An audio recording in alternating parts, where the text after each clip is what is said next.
Review for Section 31. Supposedly a Star Trek film. Yeah, so this is terrible. I don't think anyone's surprised by that. I think even fans of the newer Star Trek are not into this. Apparently this was going to be a TV show, but then there's just like we'll just kind of put it together and make a movie out of it. Not released in the theaters as far as I know. So it stars Michelle Yeoh, and she is the former emperor of the Mirror Universe, the Terran Empire, and it does show her just a little bit of her rise to power and how she like killed her family because they have to throw away the old and in with the new or something, and then she goes into the normal Star Trek universe and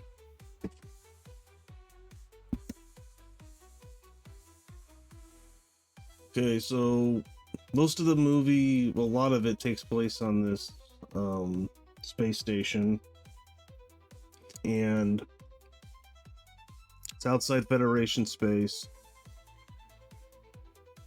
So she has joined Starfleet for a time, and then she's met by a group, and they're gonna recruit her to go on a mission for Section 31. You have a Deltan, a shape-shifting chameleoid Zeph, the user of mechanical exosystem, and a very generic Starfleet officer. So, and then Fuzz, who's a microscopic nanocan who pilots a robotic suit that looks like a Vulcan. Which I didn't, like, what's the point of that? Like, it seems a little overly complicated and, I don't know, very strange. But this does not look like Star Trek. It doesn't feel like Star Trek. To me, this kind of felt like, some parts felt like the Star Wars prequels. Some parts, if you ever played the game Mass Effect, felt like Mass Effect, especially with some of the aliens. So I'd say that's kind of what it felt more like to me. And it's like, why can't it just look like Star Trek? Like, I don't know. And obviously this isn't very popular, so I don't think it's working what they're doing. Alex Kurtzman, of course, is behind this. And I think that guy is a talentless hack. I mean, he's pretty much run Star Trek into the ground. I mean, he directed The Mummy, the Tom Cruise movie. And he's a writer on J.J. Abrams' Star Trek. Into Darkness, producer on that. He helped write Mission Impossible 3, which isn't terrible, so we'll give him that, but I don't know. I haven't really liked a lot of the stuff he's done. Revenge of the Fallen, Transformers. But yeah, and then most of the movie is Michelle Yeoh, and she's like wearing this leather gear, and she looks like she's in a bondage movie or something. Again, not very Star Trek, and I know it's Section 31, but come on. Like, Section 31 was in TNG. I mean, it's done way better. And she's trying to get this device. She has this, she can phase in and out of time or in and out of the realm they're in, or I forget how she describes it, but and then there's an assassin guy who steals this device that she said she destroyed back in the mirror universe. And basically this device is, if she's killed, then it will set off and it will take out an entire quadrant and kill tons of people.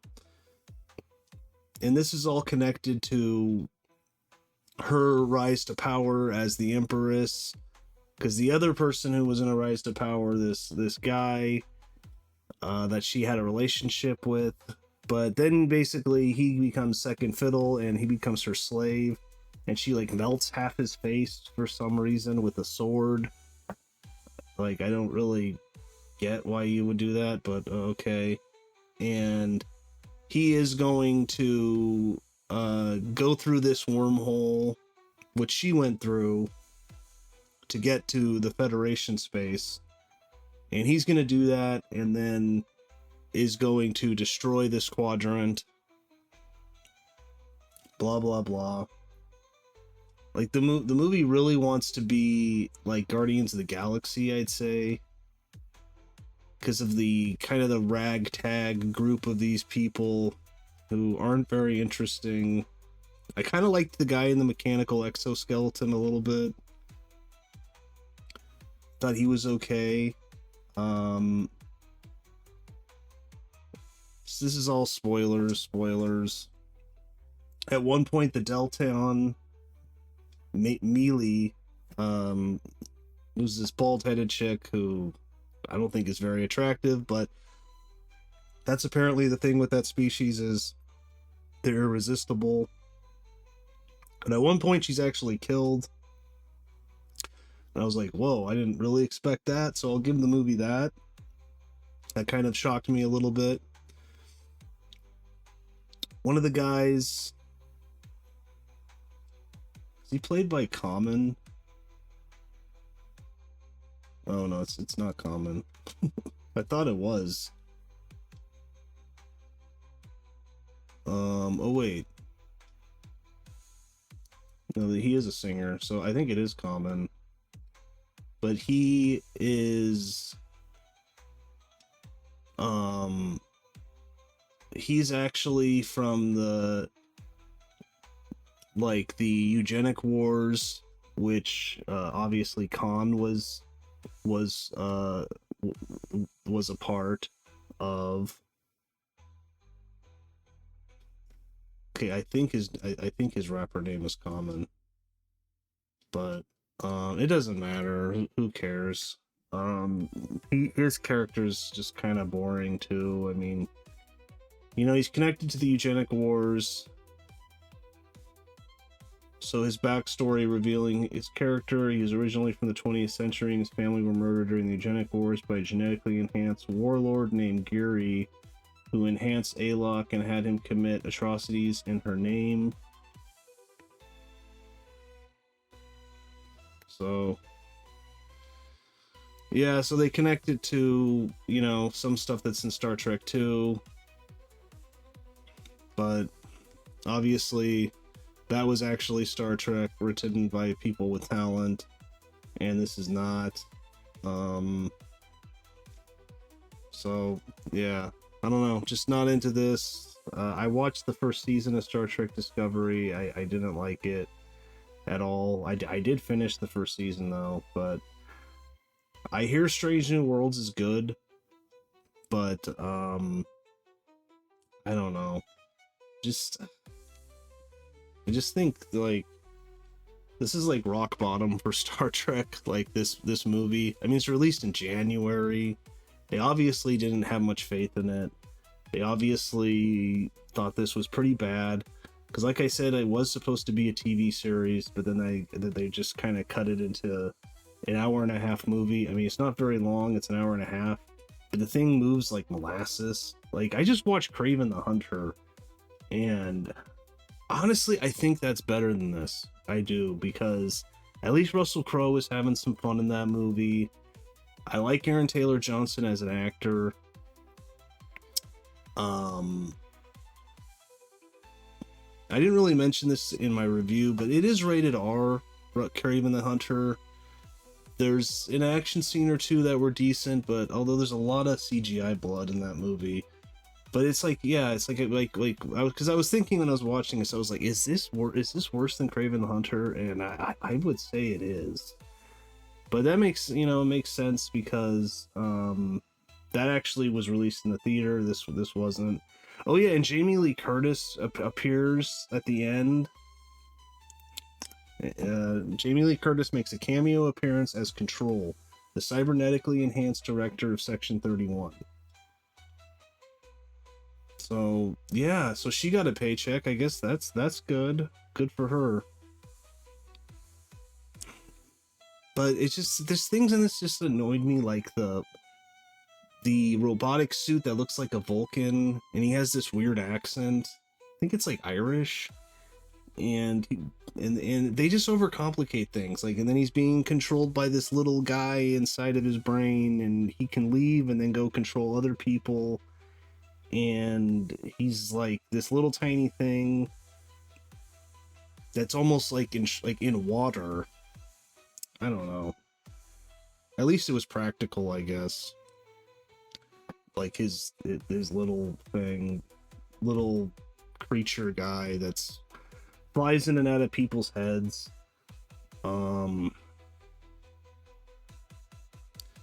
yeah, and then they're going around. She's trying to get this back from the guy, and then the guy who she melted half of her face is out to destroy this quadrant because he's fueled by hatred and anger or whatever.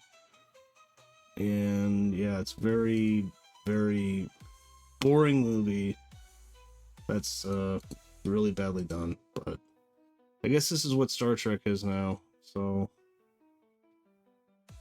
this is the first movie in 9 years since Star Trek Beyond. Yeah, but wasn't released in the theater though, right?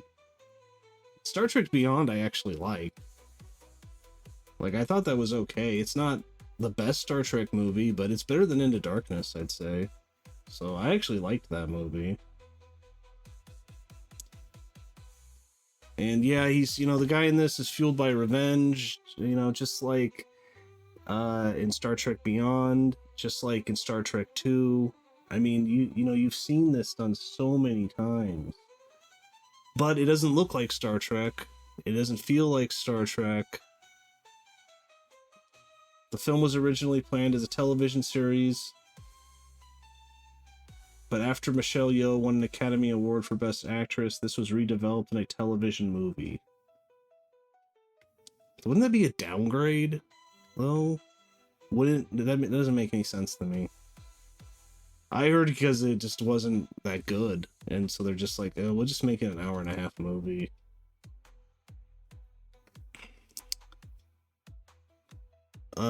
She said she was open to making a sequel. Yeah, right. The first film was successful. The director said the door is wide open for more Section 31 stories to be told after the film's release. But yeah, I just find it so disappointing. Star Trek, it's just so bad. I mean, at least with Star Wars, The Mandalorian was okay. I liked that. So, and this director, he did Under the Dome, an episode, The Fourth Kind, which I've actually been meaning to watch that.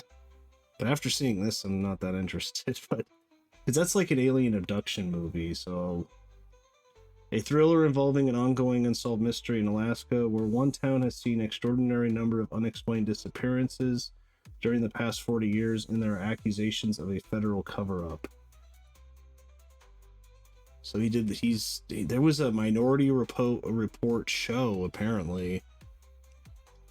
He did 2 episodes of that. He did 2 episodes of Sleepy Hollow. There was a show of that.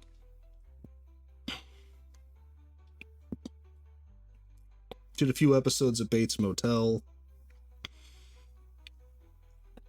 So, yeah. Wasn't that impressed with the direction. It's very flashy. There's a lot of like J.J. Abrams, a lot of lens flare. But at least with that, sometimes it looks like Star Trek, and in this, pretty much none of it did. Yeah, like I said, I was getting a lot of the Star Wars prequels and Mass Effect, the video game series, but I would rather watch the Star Wars prequels. It's almost like they're ashamed of Star Trek. This new Star Trek. That's what it seems like to me. They're like ashamed of Star Trek. They want to make it something it isn't. You know, they like, this is all dark and dreary, and there's no hope. And it's almost like people that have hope are like the butt of jokes in this. I just think Gene Roddenberry would be ashamed of what Star Trek has become. But yeah, if you could do me a favor and smash that like button, it'd be great. It really helps the channel. Sorry if I'm a little down. It's just this movie just depressed me. It's like, and it's only an hour and a half, but man, it seem to keep going and going and going. I mean, yeah, it made me want to watch Kraven the Hunter more.